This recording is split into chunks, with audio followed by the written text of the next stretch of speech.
over the years, I have studied quite a few languages: French, English, ASL, Chinese, and Spanish. But now I really only speak 3. English, Spanish, and of course my native language, Russian. So no, technically I'm not a polyglot, but I do have a lot of polyglot friends, and let me tell you, the way they learn languages is completely different from what we were taught in schools. You know that feeling when you have been learning English for 10 years, but somehow you still freeze every time you try to say a sentence? The thing is, these polyglot secrets I'm about to share aren't really secrets at all. They're just smarter ways to approach learning that most of us aren't really used to. Okay, so the first secret is, I have noticed that polyglots tend to learn pronunciation first to build confidence. It's honestly one of the things that I learned from Gabrielle Weiner's book, Fluent Forever, and this book is amazing for anyone who wants to understand how language learning works and how to approach language learning in a better way. And so in this book, Gabrielle recommends prioritizing pronunciation from the very beginning. He's a polyglot and he knows what works and what doesn't. Most of us grow up learning languages by memorizing vocabulary lists or trying to cram all the grammar rules. We don't really speak a lot and we don't really work on our pronunciation. But if you ask a polyglot, they'll tell you, forget that for now. Focus on your pronunciation first. And honestly, to me, that makes perfect sense, because if you can pronounce words correctly early on, you're gonna feel more confident when you actually speak the language. You're not really gonna have this fear of sounding awkward or sounding weird. And plus, if your pronunciation is on point, native speakers are a lot more likely to engage with you even if you mess up grammar, if you mess up vocabulary. For example, I'm learning Spanish right now, and I know that a lot of people really struggle with this rolling R sound, like rrr, like in the word ferrocarril.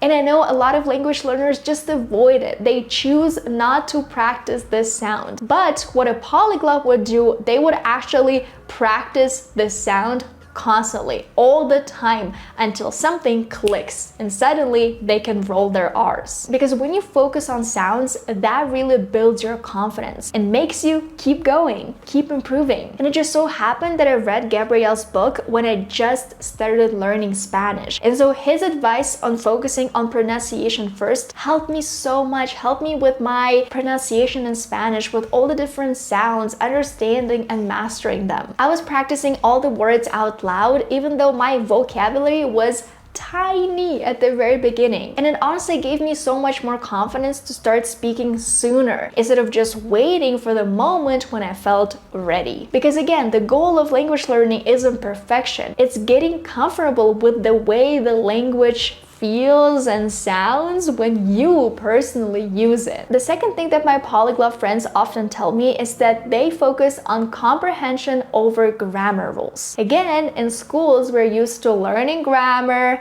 cramming all of the grammar rules, doing all of these grammar exercises every single day, but polyglots actually learn a little bit differently. Instead of mastering every single grammar rule up front, they focus on understanding the message and letting grammar improve over time. You know, when I actually get to that point, I'm going to learn this grammar rule, like this expression in English: we will cross the bridge when we get to it. Something like this. And guys, believe me, when you stop obsessing over grammar, it becomes so much easier to pick up words, pick up expressions that you actually need to use every single day. And then eventually you're gonna notice a really interesting pattern. For example, you're gonna hear that a lot of people, maybe like in books, movies, your friends, people you talk to, they use this in their sentences. I have been doing something. And then you get curious, like, what does it mean, have been doing? What kind of grammar rule is that? You feel ready to learn it because you have been surrounded with this grammar rule for a while, and now you're ready to start actually using it yourself. Now, when it comes to meeting new people, traveling, I actually recently went to Turkey and I took my level 8 luggage with me. And I want to say a huge thank you to them for sponsoring a portion of this video. Whether I'm going on a quick weekend getaway or a longer trip, their suitcases have become my absolute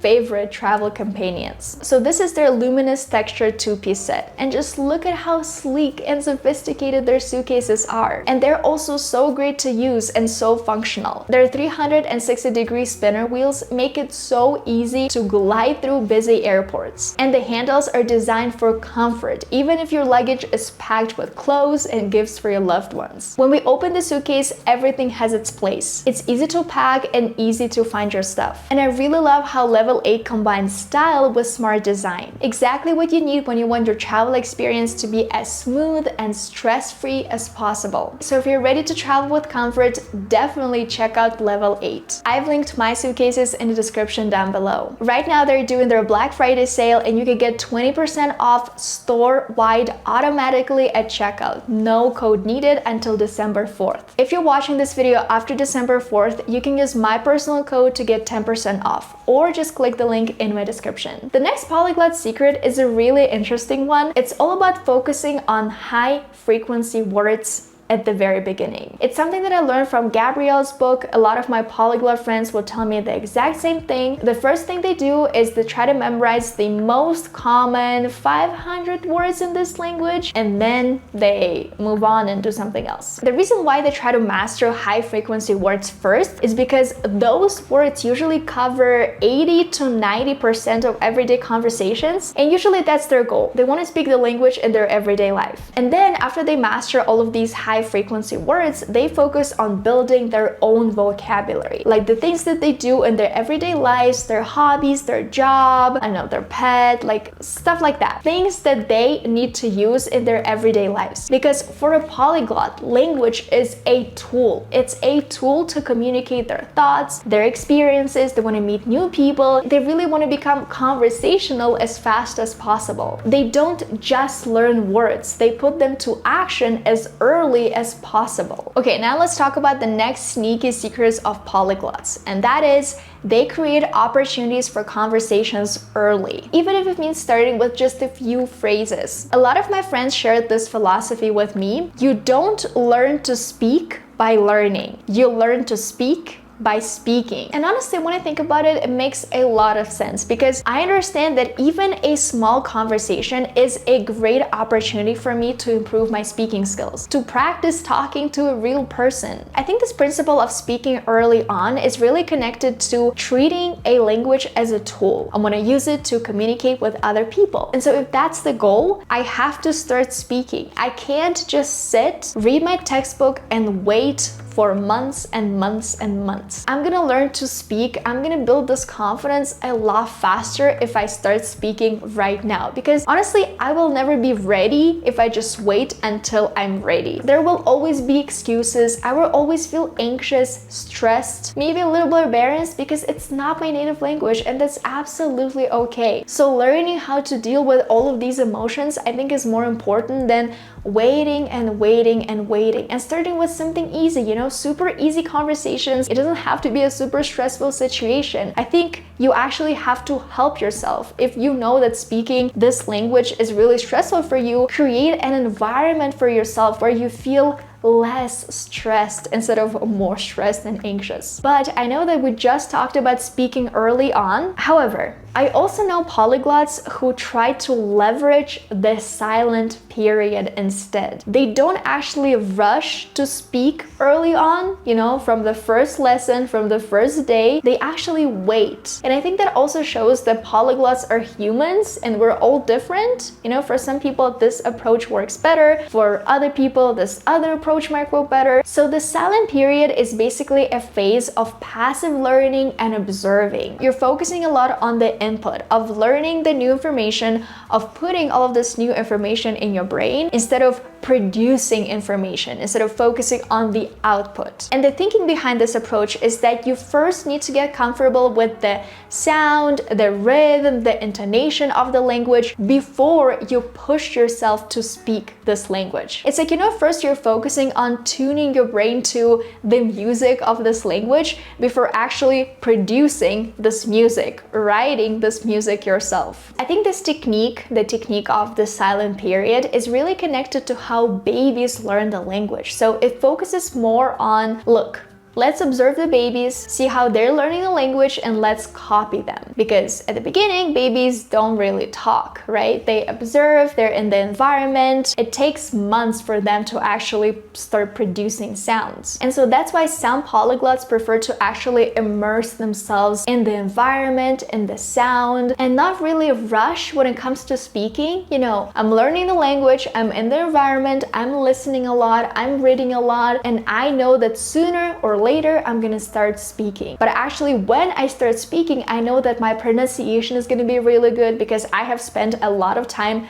listening to this language, practicing all the sounds. Because languages aren't just about words, they are about how words are said. And this is a very important point in language learning. The way you say words matters. Like, for example, French has a very different flow and emphasis than English, than Russian, than Spanish. Every single language is unique here. And so listening a lot can help you internalize all of these subtle nuances. And if you do choose to follow the silent period, I think it will really help you feel more connected to the language, because you will spend at the beginning a lot of time just listening to the language, watching videos, trying to work on your pronunciation, you know, slowly, step by step, instead of rushing to speak, instead of rushing to make sure your pronunciation is perfect. And so I think you will kind of have more time to really recognize all the patterns of the language, to become connected with the language, to become more of a bigger part of this language. And this is how we move on to developing an identity around the languages that polyglots